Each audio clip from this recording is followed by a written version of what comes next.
Warga sekitar Desa Pangpajung, Kecamatan Modung, Kabupaten Bangkalan digegerkan oleh kejadian aneh dari proses persalinan seorang wanita hamil berinisial MH di puskesmas tempat. M melahirkan dengan bayi yang keluar tanpa kepala. Saya ke bidan kampung ya. Iya. Terus sama bidan kampung saya suruh minta rujukan ke puskesmas. Terus saya berangkat langsung ke puskesmas. Sampai di puskesmas saya minta rujukan. Kenapa? Saya mau melahirkan. Saya pengen melahirkan operasi. Saya ini mau melahirkan operasi di Bangkalan. Saya mau minta rujukan. Iya Bu, sebentar. Ibu mau diperiksa dulu. Dia telepon bidan namanya Bu Mega. Terus akhirnya Bu Mega datang. Terus pembukaan katanya 4. Lama-lama saya dikasih suntikan pendorong. Terus nggak bisa, saya nggak kuat. Nggak kuat, akhirnya patah badannya. Sehingga kepalanya di dalam. Belakangan terkuak fakta jika ada dugaan malpraktik dari seorang bidan puskesmas berinisial M yang menangani proses persalinan. MH terkejut saat bayinya lahir tanpa kepala. Sempat ditarik enggak sama bidannya? Ditarik Sama ya, bidannya? ditarik. Saya nggak tahu soal dipotong apa enggak, saya nggak tahu. Satunya megang gunting sambil ditarik sambil di Pakai kanan ke dalam gitu? ke dalam. Aku ikut prihatin karena itu ternyata bisa dibilang malpraktek ya. Jadi kok bisa gitu, maksudnya tuh bisa kepala bayinya ketinggalan. Aduh ya ampun, gak bisa ngebayanginnya.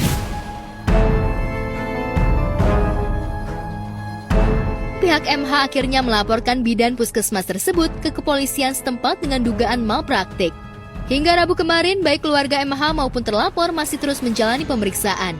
Kayak mengerikan ya, malpraktek. Kalau bisa malpraktek sih bisa jadi dikatakan malpraktek iya, karena dari pihak keluarganya kan sudah meminta bahwa dia mau melahirkan di daerah yang berbeda ya, tapi dari pihak puskesmasnya masih memaksakan untuk melahirkan di sana. Jadi tanggapannya memang seperti malpraktek. Dan yang disampaikan kepada masyarakat harusnya ya, jika kita ingin menyelamatkan apalagi itu bayi, menyelamatkan diri kita sendiri, harus benar-benar kepada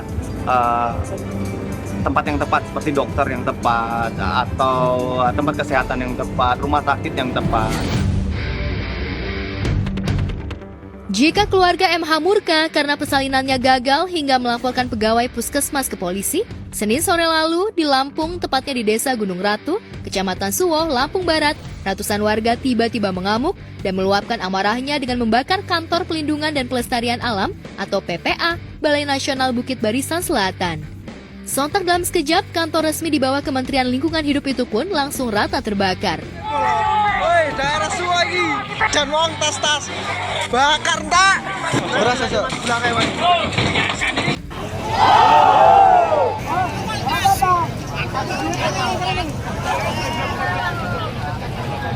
Belakangan terkuak fakta jika amuk murka ratusan warga itu dipicu oleh kejadian sebelumnya di mana ada 2 petani yang tewas akibat diterkam harimau.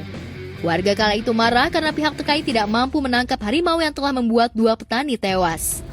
Orang keterkam harimau mbak itu.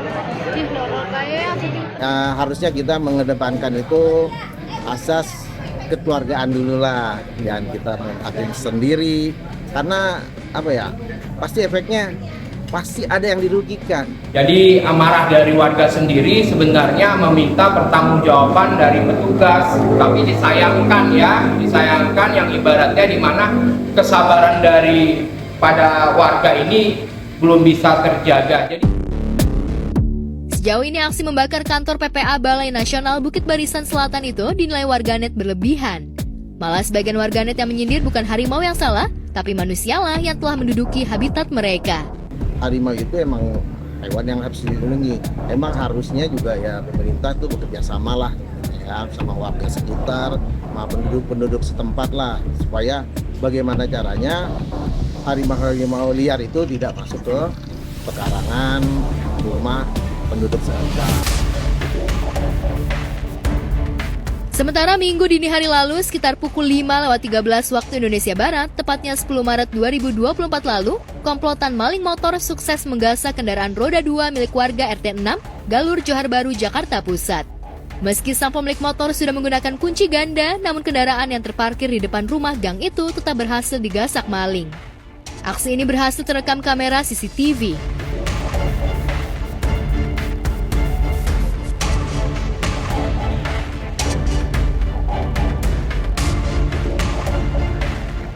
Ya harusnya kejadian kayak gini udah nggak ada lagi ya, sangat disayangkan sekali. Apalagi itu pemilik motor udah mengunci kendaraannya sedemikian rupa, tapi masih ada kejadian kayak gini. Padahal kan di Indonesia banyak banget ya pekerjaan yang lebih layak daripada kita harus mencuri motor sebenarnya. Fenomena komplotan maling motor memang kian marak belakangan ini, apalagi menjelang Lebaran nanti.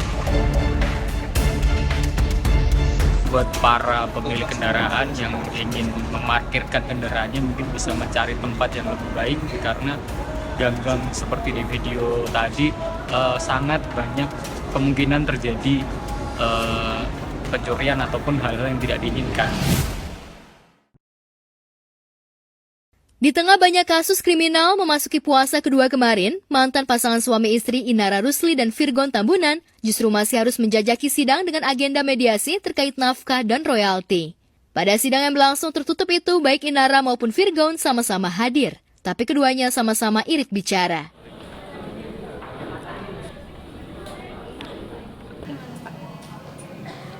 Kan aku pasif ya, jadi nunggu dari pihak Virgonnya aja. Sikap ogah terbuka dan belak-belakan sejoli yang pernah hidup satu atap ini rupanya cukup beralasan. Pasalnya, sidang mediasi kemarin masih belum menemui titik temu antara kedua belah pihak, sehingga harus ditempuh mediasi lanjutan di akhir bulan Maret ini.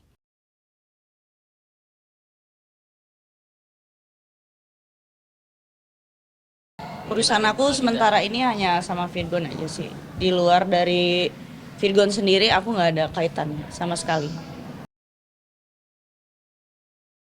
Ya, sebelumnya baik Inara maupun Virgon sama-sama belum sepakat soal nafkah anak hingga soal royalti.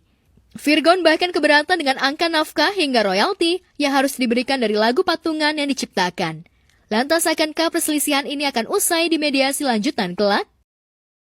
Insya Allah nanti ada perdamaian. Mohon doanya ya. Mari.